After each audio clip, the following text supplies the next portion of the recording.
The views expressed and opinions given by the individual hosts and their guests do not necessarily reflect those of Z-Talk Radio, its affiliates, or sponsors.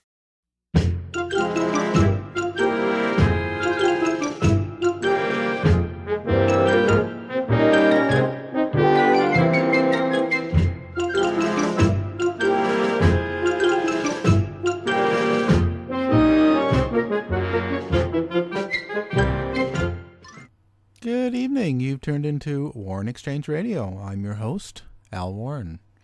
Tonight we have Samantha Harris. She's the owner, creator of Timeless Media Productions. She's got her degree in communications at Michigan State University, and she's the author of Fighting Malevolent Spirits, a Demonologist's Darkest Encounters. She is a demonologist and does investigations in that category. And we're going to talk about her book and her investigations and what demons are and what a demonologist does. Very exciting show. We look forward to it, and we'll be back right after this. Bud Light presents Real Men of Genius. Real men of genius. Today we salute you, Mr. In the Car Nose Picker. Mr. In the Car Nose Picker. For you, the daily commute isn't simply a drive to the office. It's a hands-on exploration deep into your schnoz. I'm going in now. With pinpoint accuracy and sheer determination, you dig for boogers like miners dig for gold. Hit the jackpot. And why do you do it? 'Cause the windows are up and you think we can't see you. We can. How you doing? So crack open an ice cold Bud Light, oh nabber of the nose nugget. We'd like to shake your hand, but you'll have to wash it first. Mr. In the Car Nose Picker. Bud Light Beer, Anheuser-Busch, St. Louis, Missouri.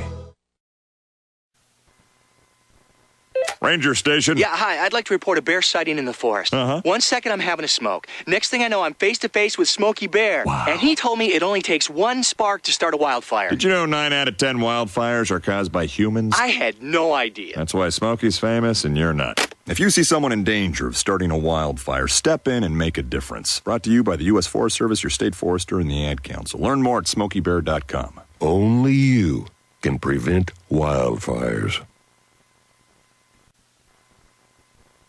Far from the city, where the Lorax roams free, is the home of the magical truffula trees. They grow happy and healthy and thick as you please, just waiting for visits from yous and from me's. Whoa. In a place you will love, with things you'll adorest. It's a magical spot. We call it the forest. Look, everyone here needs the trees. And who are you? What? I'm the Lorax, guardian of the forest. I speak for the trees. Visit the animals. Come see the plants. From the mighty sequoia to the tiniest ants. Discover its beauty. Take time to relax. See brown barbaloots or even the Lorax. I feel so alive! I just like hearing you say it. The forest is there for you to explore. So come once to see it, then come back lots more. Visit discovertheforest.org. This message has been brought to you by the U.S. Forest Service and the Ad Council. I am living on Channel Z.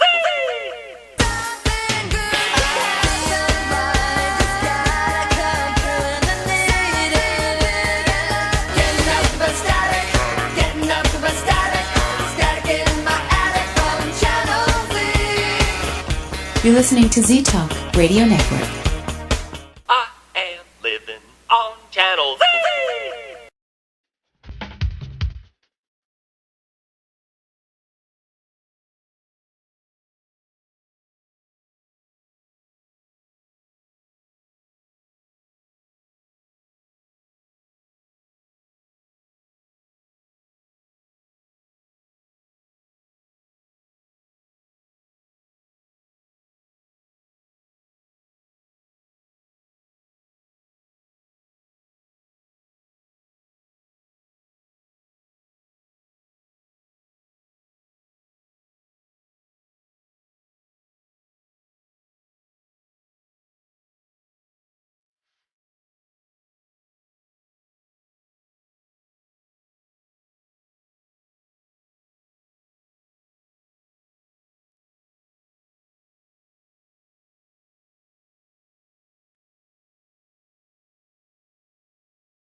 Okay, we're back now with our guest, Samantha Harris, and she's the demonologist and author, and has her own company.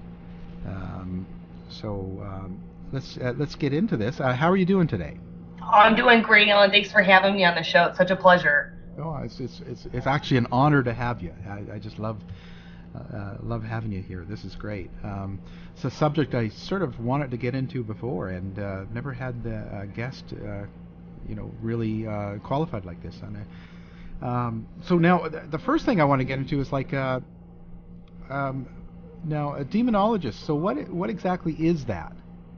Well, demonology is kind of like all the other ologies. It's the study of something. And so demonology is basically the study of demons.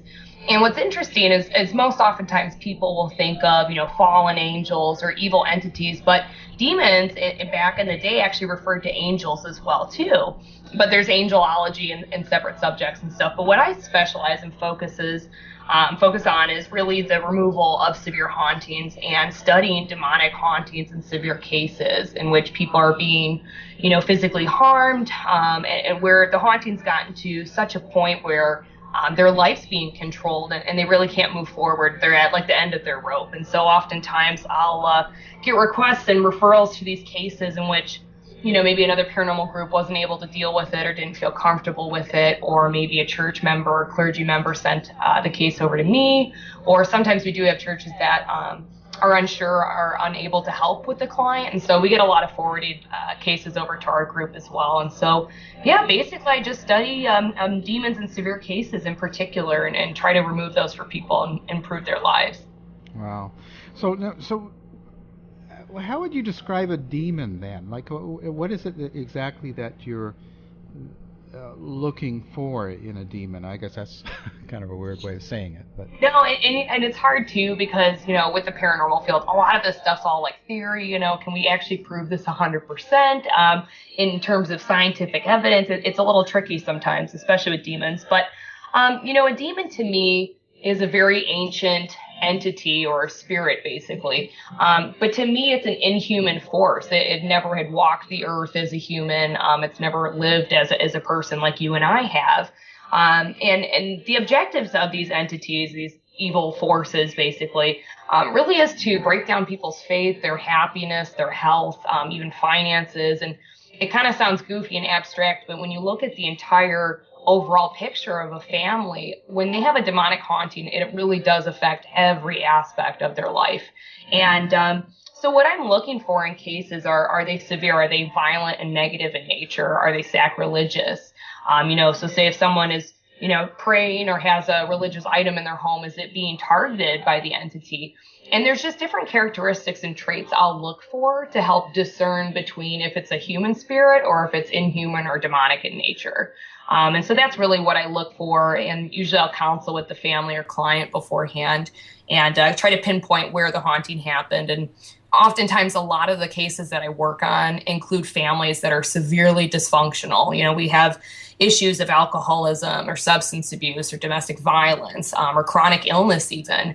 And on occasion you have people that just move into a residence and there's a demonic entity residing there. So it just depends, but it's a lot of putting different pieces of a puzzle together to really figure out and pinpoint, the origins and why the entity's there. Right. So is it like, is there a religion that's connected with demons? Like a lot of people think, okay, a demon's part of the devil, and so do you have to have a belief in a religion? I don't think so.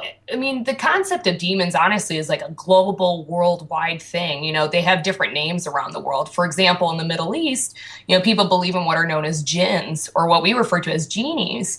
But what's interesting is there's various beliefs whether a genie can choose to be good or bad, whereas kind of more of a Western view of demons, or that they're evil and that they've fallen from grace from God. And it's actually kind of stems more from a Catholic view. And the reason why that happened is back in like 560 AD to about 600 AD is when demonology actually kind of first started happening, in which the church started assigning names and hierarchies for demons. But, demonology didn't really come onto the map until like the 1970s with Ed and Lorraine Warren, with their famous Amityville horror case. So it varies, but really, the Warrens are Catholic. But it just depends. I think a lot of people around the world believe in these entities, so it doesn't really require a certain religion. But our Western view really does tend to be Christian, Catholic, or Abrahamic in nature. Right. Well, it's just because I do get, a lot of people always are asking questions or sending into the radio station, and they're always asking questions about that. And a lot of people think that they've got demons in their, or they're being followed and stuff like that. And but they have no religion, right? They don't believe in a god per se or anything like that. So well, there's like a lot of Christians that believe in demons, and sometimes it's interesting too, and not to hopefully not to offend anybody, but a lot of some Christians believe that all spirits, including human spirits, are demonic and evil, whereas other people believe that there's a difference between demons and ghosts and stuff like that too. And most of them tend to be Christian, I would say. It's interesting. I've actually worked on a couple cases, and one in which involved an atheist who believed in life after death, but just not God, and was dealing with a demonic entity. But it was interesting. So I think it just depends on each person's views, but oftentimes, I would say it's like a Christian Catholic type of background for most people that believe in demons, I think, in here in America. Right. So when you get these investigations or something, or where someone contacts you or about a demon or some real bad entity that you've got, how do you discern? Like, how do you pick out that it would be a demon or not something else? Or is there certain indications that really stick out? Right. Well, I did study, I have a background actually in abnormal psychology, but my degree's in communications. But I really took that course just because it's so, in many courses, but that specification and field, because it's really important to make sure that you're not dealing with, a mental illness to begin with, or maybe it's a side effect from medications, or maybe they are having, visual hallucinations or things like that. So you want to narrow that down first too. And then usually I'll go through a list of characteristics. Are people being scratched and burned? Are there violent attacks? Are they having reoccurring nightmares? Things like that, to see if it's more demonic in nature. And this one, I'm going to throw my credibility out the window here. But, ever since I was little, I've had, what I call like psychic experiences. I don't really consider myself a psychic or a medium per se, but I do have some abilities that I just haven't harnessed. And ever since I started working on demonic cases, almost every single true demonic case I've worked on, I had like a premonition or a nightmare the night before this person ever contacted me regarding the case. So it was like I would have no idea that person's going to contact me the next day. And that entire night, I would have horrific nightmares of a demonic entity.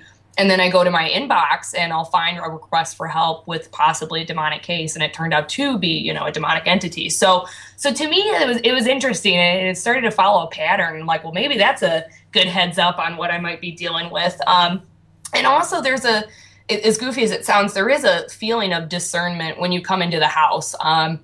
To describe the presence of a demon is so difficult, but it's literally like being locked in a jail cell with like Hannibal Lecter and you're Clarice or something. It is like the worst feeling ever. And I try to make light of it because it's just so terrible. But everything in your body is telling you to get out of the house, like just for your safety and survival. But you got to stay there to help the family, And so, usually I can sense the entity or the demon when I'm in the house. And even before that, like even before I get to a case, I've had 2 occasions now, at least, where I've had an entity or a demon actually show up at my house before I performed a house blessing for the family. And I think it was kind of to try and like scare me off, because they don't want you helping these families or clients because that's like their prey, Right. Well, what do you think what is it they're out for then? If they're not like a ghost or a relative or something passed from a person, what is their objective, you might say? I mean, I think it sounds pretty intense or maybe outlandish to some people to say like, oh, they want to claim your soul type thing. But I really do think that their role here they play off like the weak and the ill in a way, and that they encourage an alcoholic to have another drink. Why not? Things like that, where they break down your life and they feed off these people and families. They feed off negative energy, so they'll actually create fights or scenarios in which just the overall happiness and health and finances of families starts to degrade, and they thrive in situations like that. I really think it is to break down people's faith and happiness and just drain them of their essence, I guess, in life. And, sometimes it does result in possession, but demonic possession is so, so rare. Oftentimes it's demonic oppression, and really these entities come into these homes to oppress the families and to really wreak havoc and torment them. Just the idea of destroying and isolating them. That's really, I think, their objective 90% of the time. And just unpleasant. Doesn't make sense to us. We have like logic and reasoning and empathy, and compassion for people, whereas demons don't care, and they have a goal and they're set on achieving that. So then in a possession, do you have to bring someone in for that? Like, or what's kind of, if that happens, where do you have to go for that? I mean, oftentimes, and I do not want to bash on churches or anything like that, but at least with Catholic exorcisms, it's very difficult to get an official exorcism passed. I mean, you have to have hard evidence. You have to deal with the diocese, the local people, like group and organization, and it gets passed on. There's a lot of waiting usually, and oftentimes they don't get approved. So there's actually a lot of people out there nowadays that will perform like unofficial exorcisms. On the cases that I've worked on closest to an exorcism in terms of possession, it was really borderline. It was a 19-year-old boy and his family, and it was really borderline between demonic oppression and possession because, he would have periods where he would just black out, and couldn't control his body, was swearing, became violent. It took so many people to try and control him. To me, it sounded possession. And so anyways, but it actually worked with a house blessing. And, a lot of people think, oh, a house blessing, that's just for a home. But really, the approach that I take and kind of put together is that I counsel with the family. I get everyone working as a team. And we're really cleansing the people's lives, and they're reclaiming their home and their life. And it's a very spiritual therapeutic experience. And even though it's, quote unquote, a house blessing, it really is cleansing the people and exorcising the entities from themselves as well, too. And it works. I do believe there are cases where you still need an official exorcism, and thankfully I haven't had to resort to that, so that's good. Yeah. But it does happen, yeah. Yeah. Well, so what is there that you do, let's say for protection or stuff like that, or is there a specific way to go about it, or is there something you tell also people you go to that they can do? Right. Well, I've taught a lot of people, if, I'm not in their area or it's been across the world, I have people from even Africa and over in Europe, stuff like that contact me. I teach them online, and I also list free instructions on my website on michiganpra.com. I teach them, different house blessing methods. And the one that I've used that works for me, I've performed over 80 some odd house blessings, and with a 98% success rate. And out of the two that really didn't work, there was issues where, they continued to have, alcoholism or things like that are out of our control, But yeah, so I try to teach people how to protect themselves and to perform their own house blessings. What I do for myself, I kind of have, I kind of go into like a meditative state, and I pray to, God, Great Spirit, whatever divine creator people believe in. I pray to God and I ask for protection, and I do call in Michael, the archangel, and, the divine ministry basically to protect me during this stuff. But interestingly enough, since working on demonic cases, the series of bad events and mysterious illnesses that I've had to deal with seem to like uncanny to me. But granted, yes, it could just be coincidence. But so sometimes you're like, well, maybe there isn't 100% protection. It does take a toll on you when you work on these cases, Right. Well, it's got to. It's like anything in life, right, that you're doing. Right. So now, where did you get your start? Like, how did you get into this sort of area? Right. And I think it's funny, too, because a lot of people are like, you're only 25. Like, this is so weird. I'm like, I know.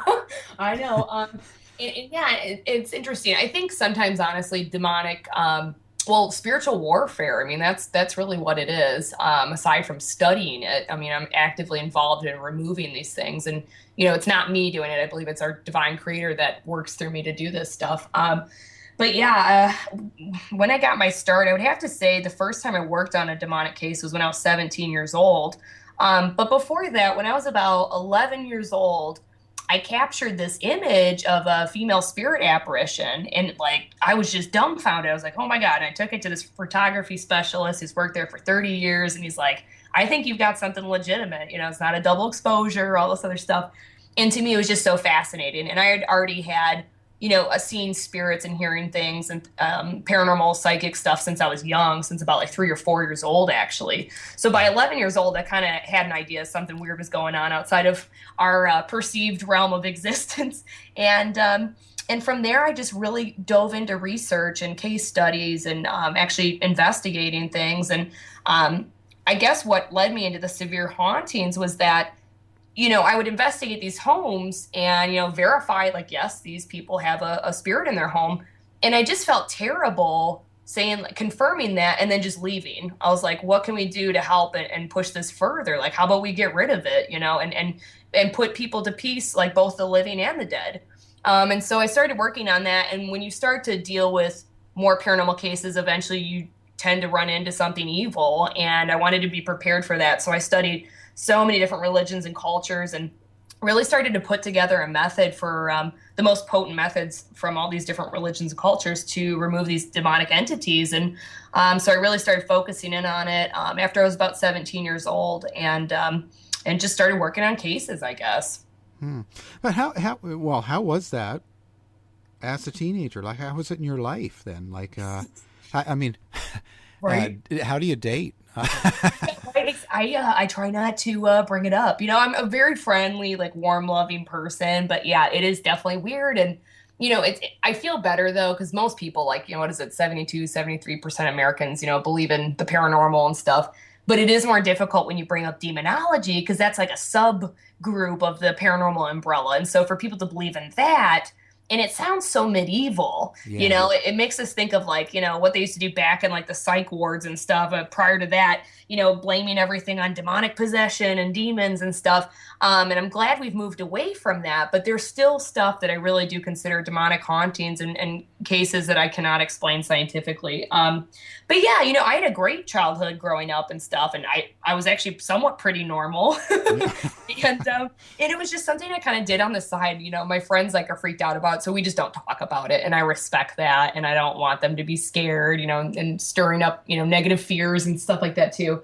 But yeah, and so I try to live a life outside of it. But to be honest, like every day for hours, I have email responses to do and people asking for help. And to be honest, it's like, it's hard because, you need to work and pay the bills and stuff. But for this, I do it for free. I just ask for people to make a donation to cover my supplies or gas and, driving expenses and stuff like that. But other than that, it's hard to make a living and work in this, but I feel such a calling to do it, to help people. It feels rewarding, Yeah. Do you ever think of getting into TV or movies or anything like that? Yeah, I like that segue. It's a good lead in. I saw that you were talented. So I've done this before.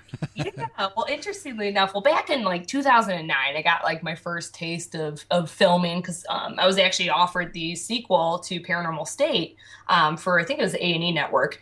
And anyways, so that fell through because of the contract. I was not a big fan of it. And since then, over the years, I've been offered several different television shows, but it'd be goofy things like, girls in bikinis and paranormal stuff. And you're just like, ugh, this would be a slap in the face to the paranormal community, and I really want to be thorough and ethical and legitimate and really hopefully make some progress in the paranormal community if I ever were to do a show. So excitingly enough, next month I'll be flying out to LA to be filming a sizzle reel for a possible television show. And a sizzle reel is like a brief little 3 to 4 minute highlights film of what the show would be about and the characters and stuff like that too.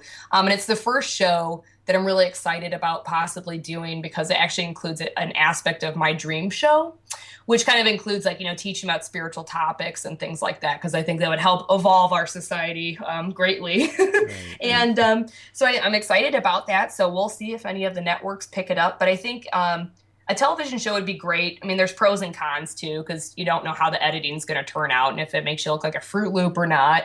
But I think it would help educate people and help them realize that they can help themselves. Like, you don't have to be some holy ordained person. Like, I literally teach people all the time how to do this on their own. And it's more potent when people perform their own house blessings, in my opinion.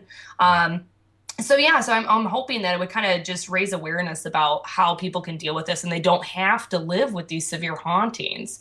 Because some of my clients, oh gosh, they've had hauntings for over 10, 15 years on up, and I just don't know how they do it. So we'll see if we're going to be doing television stuff. One of my cases was featured on Discovery Channel's A Haunting, and I think it aired on Destination America, but I think it's season 5 or season 6, but the episode's called Blood Visions, and they did a great job on keeping true to the story. The acting is a little different, yeah. but yeah, it was interesting to be able to do that, and just from that episode, I've had so many people contact me and excited about learning how to do their own house blessings and are really appreciative about it. So that makes me happy. Yeah, it can be a good thing. It can also be a bad thing, but right. I mean, that's good. Okay, well, we'll take a break and we'll come back and get a little more into it. Thanks. Sounds great.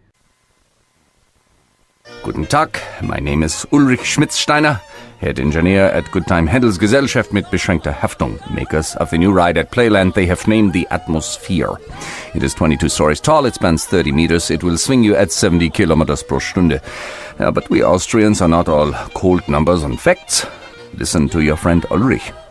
One ride, and you will be schmutzing your lederhosen. Playland, now open with a brand new ride. Save on play passes at 7-Eleven, Safeway, and PNE.ca. Getting some Z's. Getting some Z's. Getting some Z's. Wake up, wake up, wake up, wake up. Listen to Z-Talk Radio on ztalkradio.com.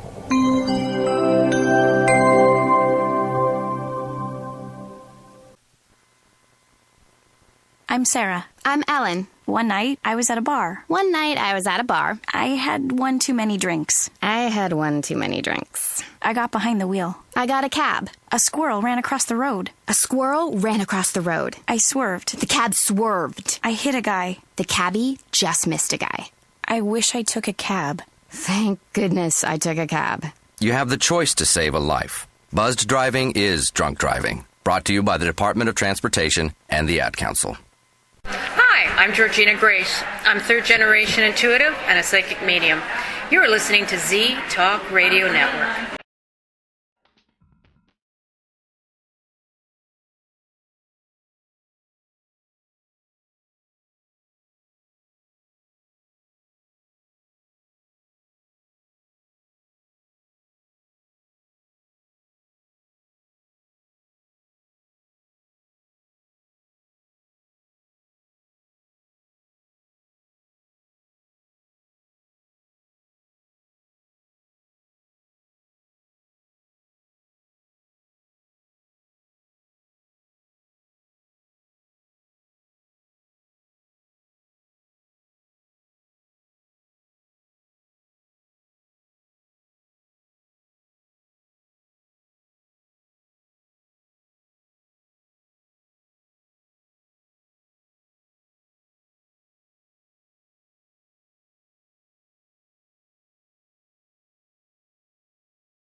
Okay, and we're back now. And now we were left off talking a little bit about movies and TV and stuff.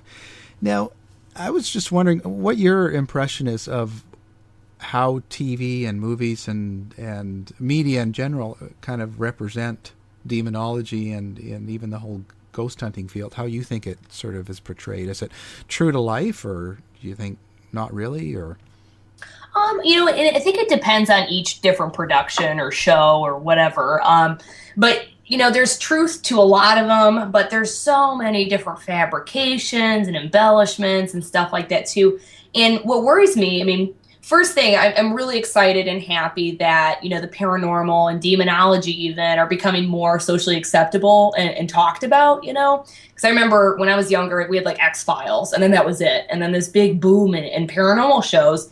It's really opened up a line of communication, whereas back in the day, you'd get thrown away in the insane asylum, for talking about these things. So I think that has made a lot of progress in the paranormal community and in society as well by having these Hollywood films and television shows. But then there's setbacks too, where, it might imprint or put a bad idea in someone's head, for example, like Paranormal Activity, where, they're messing with the Ouija board and stuff like that. And so people see that and they're like, oh, that's fake. And, maybe their friend challenges them. Well, no, it's totally real. Let's try it. And they go and buy it, and they don't really learn or respect the process involved. Like, protect yourself. Don't just, do divination or spirit communication without protection, things like that. And so I think it can also lead people to getting into trouble.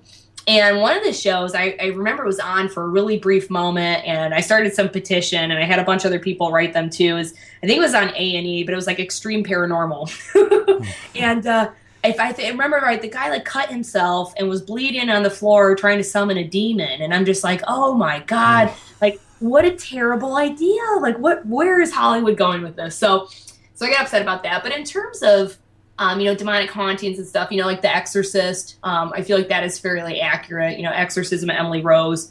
A lot of the characteristics that they show in those movies are pretty accurate. The demon doesn't let the host or the victim or the demoniac really eat or anything. They starve them out. They, sometimes have writing on their body, mysterious scratches and burns, the arcane and ancient language that they sometimes speak in, such as like Latin, stuff like that. There are, the top characteristics that they show tend to be pretty accurate, although demonic possession is rare. And they've kind of made it seem like a common thing. It is rare. And, but yeah, most of the time, I think there is truth to a lot of the films that they put together, but there's exaggerations, like for The Conjuring, for example, they piled together different types of incidents or pieces of different cases and piled it into one movie, and then also embellished things as well, too. So yeah, so sometimes they just have to do that to keep the movie going and to keep people entertained. But it'd be great if they could stick to the truth, Yeah. Do you have a favorite?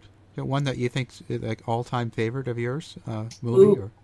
This one's not really well known. Okay, well, this is off topic. One of my favorite like horror films is probably Evil Dead. It's like a cult classic, and it doesn't even count towards what we're talking about. But it's one of those movies that's so bad it's good. That's why I love it. And of course, it was produced by a fellow Michigan State Spartan, so I'm very, very happy with that. But one of my favorite movies, honestly, was Session 9. And it's about an abandoned insane asylum that this crew begins to work on abating or removing asbestos from.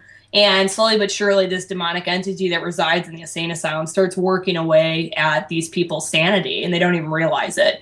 And to me, it kind of personified how demons really do function. They're very quiet and silent, usually.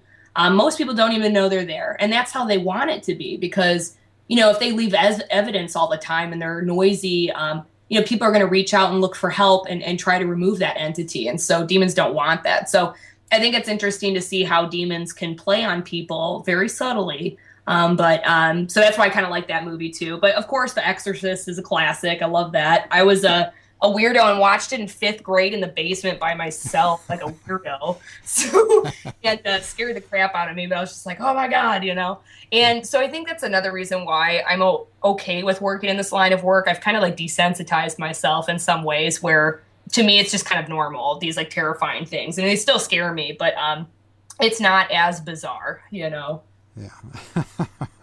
Well, there you go. That's now you mentioned the Ouija board. So what's your belief in that? It's interesting. I mean, to me, it's a form of divination or spirit communication. And, gosh, going back to civilizations of ancient times and stuff, divination and spirit communication has been around for so, so long. And I hope I'm not offending anyone else either, but I have a very strong belief that there are differences between spirits. Like, I do think there's demons and I do think there's human spirits. And I think that spirit communication can be actually sometimes a very healing thing. I've seen psychics and mediums that have turned someone's life around. This person wanted to commit suicide because, their daughter committed suicide themselves, and she felt so lost without her child. And this psychic medium was able to connect with her daughter and reassure her that there is life after death, that she really was connecting with her daughter. And it reaffirmed this woman's belief in God. And to me, how could that be evil? So in terms of the Ouija board, I think I refer to it as being like a telemarketer. You are dialing all these numbers and you don't know who's going to answer. And I do believe there are entities out there that are just waiting to answer the phone, 1-800-DEMONS, and they're just excited to answer. And so sometimes, unfortunately, you can open up a door of communication and they can come into your life like that. And so some hauntings, including what The Exorcist is actually based off of, really do originate from the Ouija board, in which maybe a demon presented itself as like a child spirit. It's like, oh, my name's Timmy, I'm 6 years old, my parents died, can you help me find them, can I stay in your house, and they're like, oh, it's a little boy spirit, it's cute, or somehow they think it's cute. And then it turns, it progresses into something violent and dark, and eventually the entity kind of reveals itself as what it is. So I always warn people to be careful, to use protection before and after spirit communication, to make sure you're calling upon divine entities rather than malevolent, dark things, and to really just say some prayers or do whatever you're comfortable with to protect yourself and just set up that boundary. Right. Now, so you mentioned that. So Ouija board's one way, but how in general do people come across demons? Like how do demons find the people? I would say. I mean, if you're not doing Ouija board, how would it sort of happen? Right. And that's a great point you just made too. Is which came first, the chicken or the egg? I honestly think that demons roam around and are just looking. Not to quote the scripture per se, but demons looking to devour souls and ruin the souls of many. But basically, these entities are looking for prime suspects or clients and victims to prey on. And oftentimes, what happens is that, say all of a sudden somebody decides that they're going to try a drug and they start to form an addiction, or maybe they had a severe traumatic event and they're holding on to this negative depression or attachment to the violent traumatic thing they experienced and they haven't resolved it. Or maybe there's sexual abuse or chronic illness, things like that. There's some sort of dysfunction going on with this person or family, and it seems to attract these demonic entities. So oftentimes I'll see these homes that are dysfunctional, they might be hoarders, the windows are closed shut. There might be an alcoholic in the family. Maybe one of the adolescent kids or, one of their children and stuff is suicidal or, things like that. There's a lot of negative energy going on within the dynamic of the family. And so that seems to really be a prime location for demonic entities to reside in. And then they'll play off that and they'll make it worse. They'll amplify the whole problem in the household. So, but oftentimes 99% of the time I'll find some sort of issue that's going on within the family. And I counsel with them and try to work through it before we do the house blessing. But, on rare occasions too, sometimes say a priest will all of a sudden be followed by a demon because demons have egos and it's like a bragging right. Or say somebody has a chronic illness that'll follow them from the hospital. Or, there's times where people just move into a house and then there's a demon there for some reason, whether it was summoned there through a satanic ritual or whatever. But more oftentimes than not, people attract demons to them. And sometimes people will meddle with the cult unprotected, things like that. And usually it's just negative energy in general, some sort of bad habit that brings them in. Yeah, that must be really hard for you to determine, because with all of that stuff going on, abuse or alcoholism and all those things. So you kind of have to figure out if it's maybe a problem, just a problem, or if it's demons. You know what I'm saying? Right. Yeah. So now I notice now your book called Fighting Malevolent Spirits. So your darkest encounters. What would you say your darkest encounter was? Or Ooh, that's a hard question. People always ask that. They're like, "What's the scariest thing you've experienced?" I'm like, "Oh gosh, it just depends. Like different things scare me for different reasons." But yeah, I put together like about 8 different chapters, and 7 of them, which were my experiences with demonic hauntings, and one of them is actually my mother's experience when she was younger. Yeah, the one that bothered me the most in terms of just like psychologically disturbing me was one that it's never been solved and it's under my skin. And I thought it was important to include a chapter to show that like not everything's always a happy ending. I mean, 98% of the time it's a happy ending for people. But this case, it was actually involving an incubus or a succubus, which, I had read about, but I didn't know 100% if I believed in it. Like who believes in a demon that like sexually assaults people? Like how goofy does that sound?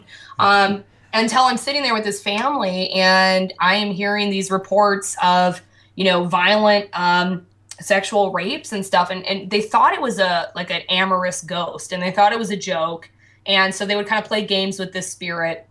And then they formed a telepathic bond with it. Like the husband would say, perform whatever certain sexual act in his head, and then the entity would do it.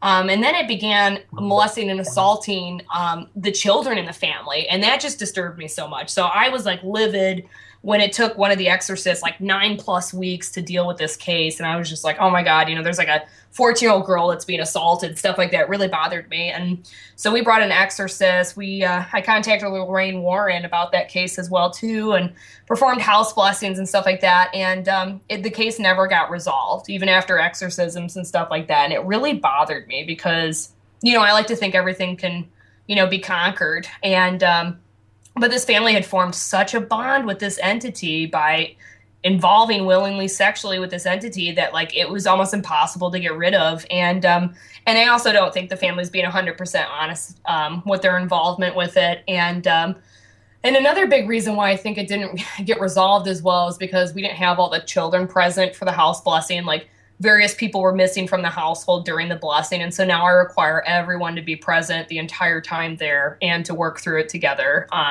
Because there's a theory that demons can kind of like jump ship and go hang out with that person while they're away from the house and then return after the blessing. So you never really get rid of them. But yeah, their poor dog died. Their chinchilla died. Like all this other terrible stuff happened. And this was one of the same entities that actually visited me the morning of that house blessing before I left my own house. I was blow drying my hair in the bathroom, and there's a hallway, and down the hallway you can see into the living room and the kitchen. And it wasn't even in my peripheral. Like it was fairly close, like an inch or two away from my direct line of sight. And I'm blow drying my hair upside down, and I'm looking down the hallway, and I see this and this sounds crazy, but I swear to God, this is what I saw. 7-8 foot tall, lanky black shadow thing shoot extremely fast from the living room into the kitchen. And instantly the hairs on my body stood up and I knew exactly what it was. I knew it was the entity. It was only a couple hours until I had to leave for the house blessing. And it just wanted to show up, be like, hey, this is what you're dealing with. Come and try and get rid of me, ha type thing, and try to scare me off. And it did shake me up. I ran into the kitchen yelling at it because, you got to put on this front, that you're not going to stop no matter what and try to be brave. But yeah, inside it does startle you and it did scare me. So and does any of that, has ever followed you home, or does any place you've gone to investigate and then later it's sort of trailed with you? I think human spirits, before I really got into doing house blessings, I always bless my house and I do it seasonally. And if I, for example, I just moved into a new house, blessed it recently. And I'll do period checkups and stuff like that. But before I did house blessings all the time, I'm pretty sure I had some human spirits follow me, but nothing evil. And I've never had a demonic entity follow me after a house blessing. They seem to go away. I don't know where they go, but they seem to be banished from that family, and then I'm not bothered anymore. It's always, the problem is always before the house blessing. It's like you can feel the tension rising, even a month to 2 or 3 weeks before a house blessing, it gets really bad. I don't get much sleep.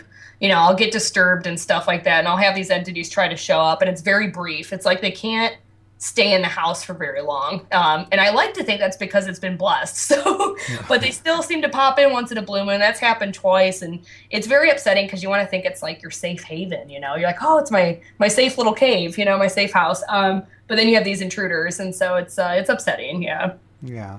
No, so now I've got something. What do you, this is kind of a little bit off, but it's not. Because the only reason is because I've had people that have sent messages about this, about the, what's your feeling about witches? Like in terms of like dark magic or like bad stuff or just people that practice like Wicca or, Well, kind of, I'm probably, not so much Wicca, more probably earth or herb witches, because, you know, it's like, for instance, I've got one email here that said, that she had a witch. She had a demon she believed in, and this witch performed give her a spell on her to take the demon away, and a cleansing spell or something like that. Here, is that sort of something you've come across, or you think it sort of works, or what? I worked with one person that was more so Wiccan than pagan. And I've actually read a case too where they had a warlock, like a male witch, come into the household and was actually able to remove a demonic spirit. I think whatever religion you are part of, if you are working on behalf of good, that's all I can ask for. You know what I mean? Like if somebody's able to remove a demon, something evil and dark, from somebody's life and to get rid of it, to me, that's an act of kindness and love and divine. And I think it's interesting. I mean, I try not to go into religion because I don't want to offend people. Like I was raised a Christian and I have a very universal view. Like I accept and appreciate everyone's views, except for Satanists, obviously. But yeah, it's, you know, I think it clearly says that, you know, we are all God's children, and that's how I view it. I really do. And I think that God, divine spirit, creator, Allah, whatever that divine creator is, has many names across the world. And so, you know, obviously these people that have evolved on different continents, different civilizations, you know, are going to have different practices and different concepts of what God is. But if the core of what the entity is that they're trying to do or something like that is light and love, like to me, that's God, and that's all I ask for. So yeah, so I don't really have a problem with people that are practicing a different religion, just as long as it's not harming somebody or going against someone else's will. And I'm certainly happy if they're able to get rid of like a demonic entity. Like to me, I'm delighted. You know, the more help, the merrier. And we need more people working in this line, you know, spiritual warfare. I think it's wonderful. Yeah. And another one I get quite a few, I've got emails here about, I don't think this, but they, questions about like they smell the scents of perfumes and things like that, and they around them and stuff. That's not typical of a demon, stuff like that, is it? Not nice smells. No. Actually, it's like putrid, disgusting. Like if you can smell like, you know, 1,000 rotting bodies or something, just rotten flesh, burnt rubber, or the smell of burning is very common, but usually like putrid, nauseating smells that really knock you to your knees.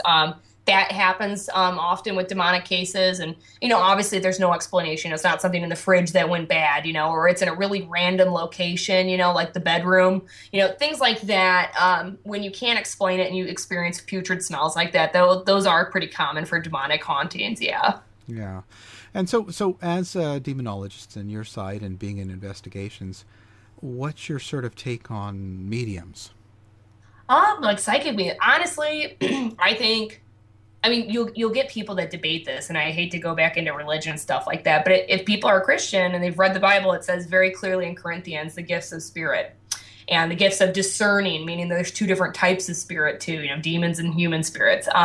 But when you look, I think it's honestly a gift from God, and I think there's fakes. There's a lot of phonies. Like I had this one medium. Oh my God, this woman, I don't know what she was channeling, probably something dark, but she made me cry during a reading, and she was just being vicious and greedy, and like it was a terrible experience. But out of like that, the one time I've had a bad experience, all the other readings I've ever had have been amazing. And I think psychics and mediums, when they connect with their loved ones, I think it reaffirms their beliefs about life after death. It's a calming, therapeutic thing. It's healing and loving, you know, when we're able to hear from our loved ones. And so in terms of like research and stuff, I think mediums are helpful. They're a helpful tool in providing evidence that we might not be able to collect with our scientific means, like using a digital voice recorder.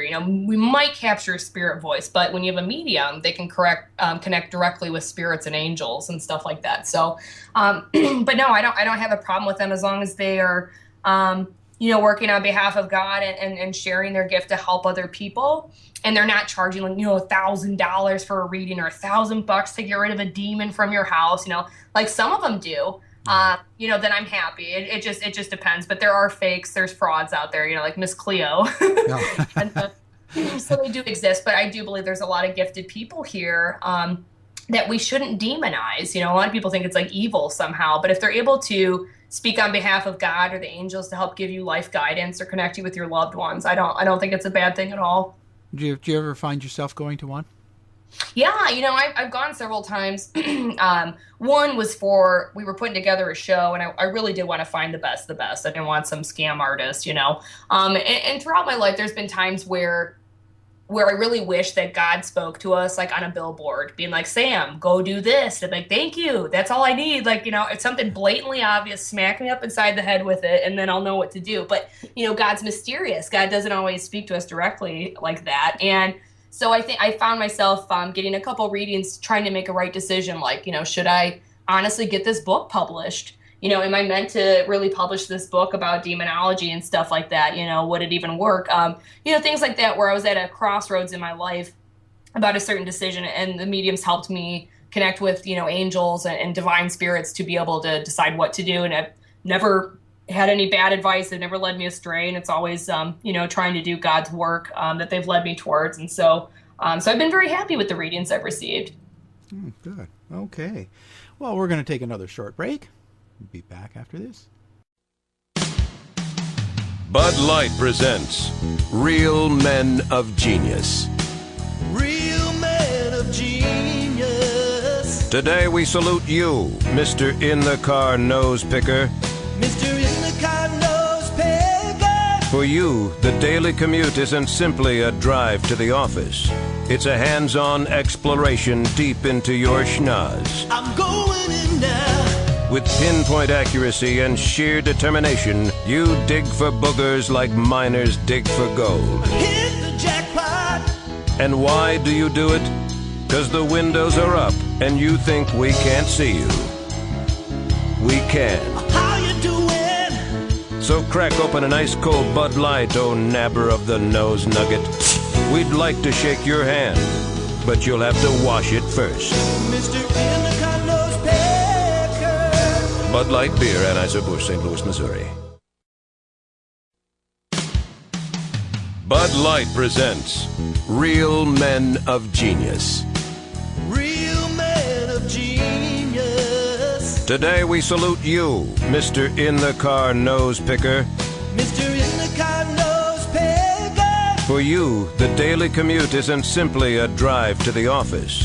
It's a hands-on exploration deep into your schnoz. I'm going in now. With pinpoint accuracy and sheer determination, you dig for boogers like miners dig for gold. Hit the jackpot.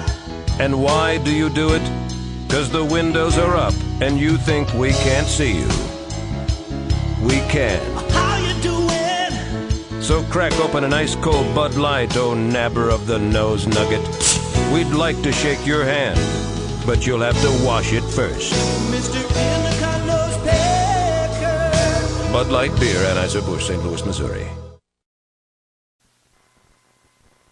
Far from the city, where the Lorax roams free, is the home of a magical truffle of trees. They grow happy and healthy and thick as you please, just waiting for visits from yous and from me's. Whoa. In a place you will love, with things you'll adorest. It's a magical spot. We call it the forest. Look, everyone here needs the trees. And who are you? What? I'm the Lorax, guardian of the forest. I speak for the trees. Visit the animals. Come see the plants. From the mighty sequoia to the tiniest ants. Discover its beauty. Take time to relax. see brown barbaloots, or even the Lorax. I feel so alive! I just like hearing you say it. The forest is there for you to explore. So come once to see it, then come back lots more. Visit discovertheforest.org. This message has been brought to you by the U.S. Forest Service and the Ad Council. I am living on Channel Z.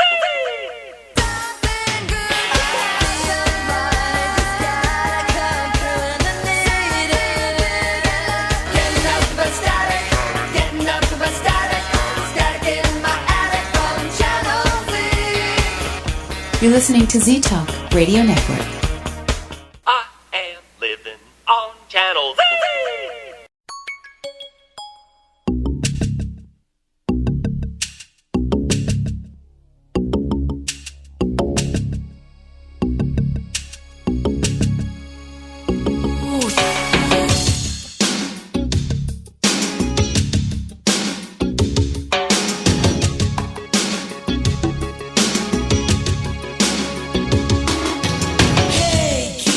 Rock and roll, rock on, ooh my soul. Hey kids, boogie too, did ya?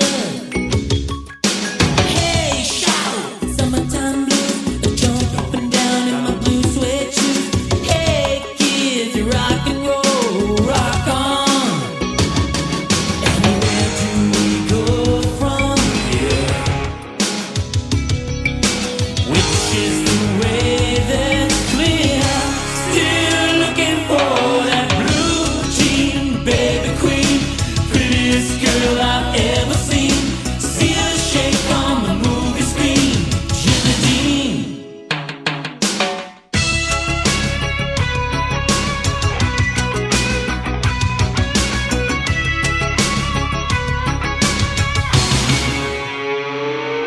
And where do we go from here? Which is the way that's clear? Still looking for that blue jean, baby queen, prettiest girl I've ever seen. See her shake on the movie screen, Jimmy Dean. James Dean. Jimmy Dean. Rock on. Rock on. Rock on. Rock on. Rock on.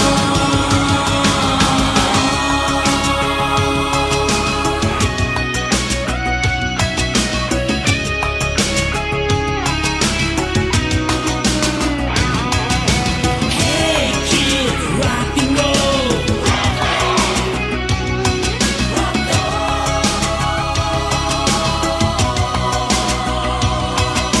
Hey shout, summertime blues.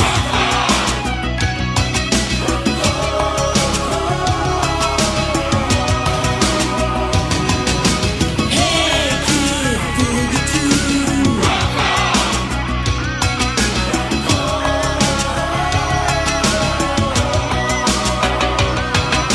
Hey kids, rock and roll.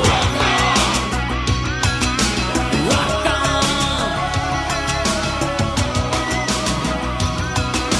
Hey kids, boogie too.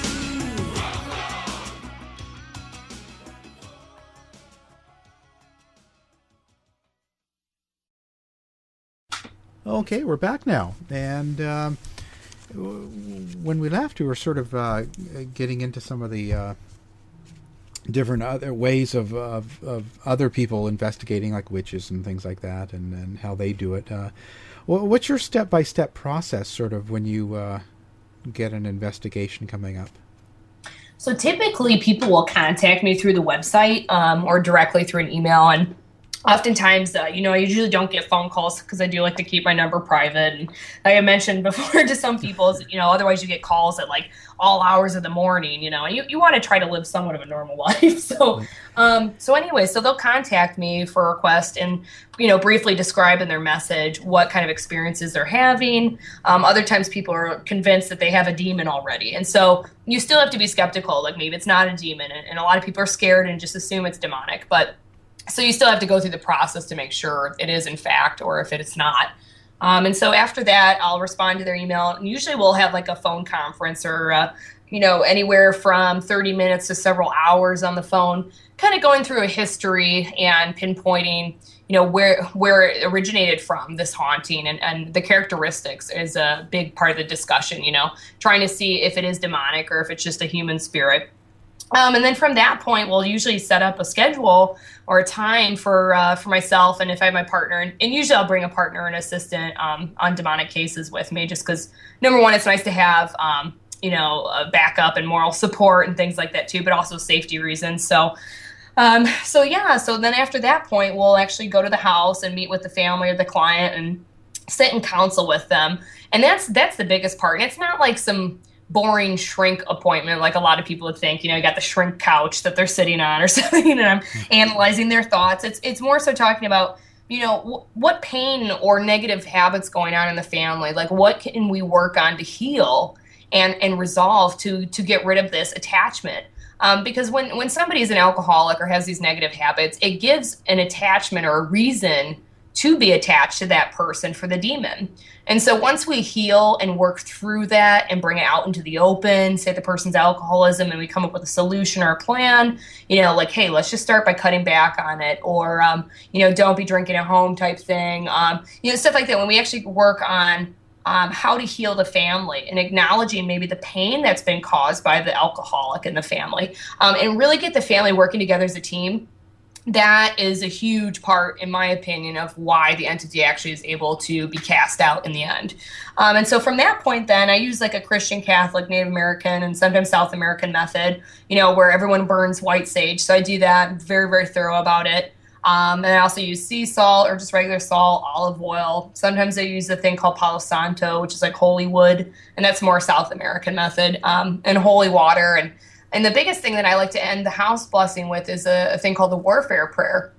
And it's actually been designed in a way so it's non-denominational, so almost everyone can use this prayer. But the warfare prayer is great in that it denounces any involvement or any reasons for this demon to have an attachment to this family. This person's claiming back their life, their body, their finances, their home, their happiness, everything you can think of. If there's been a curse, we're getting rid of that, all sorts of stuff. And really asking, our divine creator to come into the house and to remove any evil from it. And, I've had skeptics that were with me, and I've had believers as well. And many of them, almost all of them, can feel the difference once the entity leaves. And it might not even be at the end of the house blessing. Sometimes in the beginning, it leaves already. And you can just feel the difference. It's like if the house were dark and dirty and all of a sudden the windows are opened up and the house just takes a giant sigh or breath of relief, and it's a beautiful, happy feeling. Like all of a sudden light comes into the home. That's the sensation. Yeah. So do you typically, are you doing investigations now that are not demonic, or are you just doing regular? To be honest, I did take a little bit of a break. I haven't worked directly actually going to a case that was demonic in several months. I mean, we went through a family crisis, all this other crazy stuff too. And honestly, sometimes I really did think it was linked and revolved around some of the previous demonic cases I'd worked on. And, I'd mentioned these things take a toll and mysterious illnesses and stuff like that. And so there is a part of you that kind of worries. It's like, gosh, do I really want to keep working in this field? Is it going to kill me in the end? And, because we've had a lot of weird stuff happen over the last several years, especially this last year, I would say. So anyways, so I'm still working on cases. I've actually been asked to fly out to a case out in Pennsylvania And hopefully when I get a little bit more free time and possibly if we're filming by then, they'd be interested in having us film the case. And it's something that's been lifelong for this person, so there's not like an urgency to it in their mind. So that's kind of good, because usually I'll try to prioritize which case is more severe, which one needs help the most or the soonest. So I'm still working on stuff too. It's just I tried to tone it down a bit, because otherwise it'd be every weekend. It just gets intense. So too much work, no play. Right. Now, so and who do you find as an influence in the business? Who do you look up to or respect, or is there someone that you follow or study, or someone you have to kind of keep an eye on in the business? I would have to say, I haven't had too many role models in my life, aside from like my mother. I love her. But Lorraine Warren, ever since I was a little girl, I was just like, oh my gosh, like Lorraine Warren's such an amazing lady. Her and her husband were just a phenomenal researcher and demonologist in the field, and really have made so much progress. But after getting to talk to Lorraine, she invited me out to lunch with her, I think when she was was it Windsor? She was somewhere in Canada, and I didn't have my passport renewed. So I was like, oh crap, I got to scurry and go get my passport renewed, because I'm going to go have lunch with Lorraine in Canada and hopefully get some answers for this case that was really bothering me. Anyways, turns out I had to film for the Travel Channel. So I had to make a choice. I was like, do I film something and teach people, a certain thing on television, or do I go get to have lunch with Lorraine Warren? But it turned out also I couldn't get my driver's license or passport renewed in time to get the what is it called, enhanced driver's thing. So I could get into Canada, but I wouldn't be able to come back into the U.S. So I had to choose not to see Lorraine. But she is the sweetest woman that I've ever met in this field, and just such a loving soul. Like, she's so powerful too. That's what I think is amazing. Some people might see this, beautiful, cute little elderly lady, but Lorraine's like a powerhouse, in my opinion. The stuff that she's been through and the things that she's battled through, like I admire that. And to put her life and safety on the line to help other people, to me, that's just admirable. And so I've always looked up to Lorraine Warren and her work, and she was just the sweetest thing ever. And I mentioned it in my book too, is when I called her, she answered the phone and started choking on her orange juice. And it got to the point where I was like, oh my God, Lorraine, like hang up the phone, because I literally thought she was going to choke to death. And I was like, oh God, the paranormal community is like never going to forgive me if like Lorraine's choking on the phone with me. So, but yeah, she's just a pleasure. And hopefully one day I'll get to meet her in person. It'd just be such an honor. And she's been very influential in this work, I would say. Well, now it's been an interesting talk here. And I thought what I'd do is finish off if you want to give your sort of contact information. Sure. If anyone wants to get a hold of me, the website that I use, that's honestly the best way to get a hold of me, is www.michiganpra.com, as in Michigan Paranormal Research Association. Or they can email me directly at mpra@live.com. We've got plenty of Facebook fan pages if you just look up Michigan Paranormal Research Association, and different groups. And I've got, an authors page on Facebook and other stuff like that too, and social media links, and lots of video and evidence for people to look at on the website. So if anyone wants to get a hold of me there, you're more than welcome to contact me. And if you're looking to get a good deal on the book, I always tell people, I think you get like $1.07 off or something if you go to Amazon.com and order Fighting Malevolent Spirits, a Demonologist's Darkest Encounter, or it's available through like Barnes and Nobles and the publisher Llewellyn. Anyways, but yeah, it's been such a pleasure. I appreciate it, Alan. This is a great talk. Yeah, it's been great. I could just go on forever with this, but time cuts me out. So that's right. Well, thanks very much. And I hope we can talk again sometime, maybe after you do your little filming and see what happens with that. Yeah, that'd be wonderful. I'd love that. Okay. Well, thanks a lot. All right, take care. This has been a production of the Z Talk Radio Network.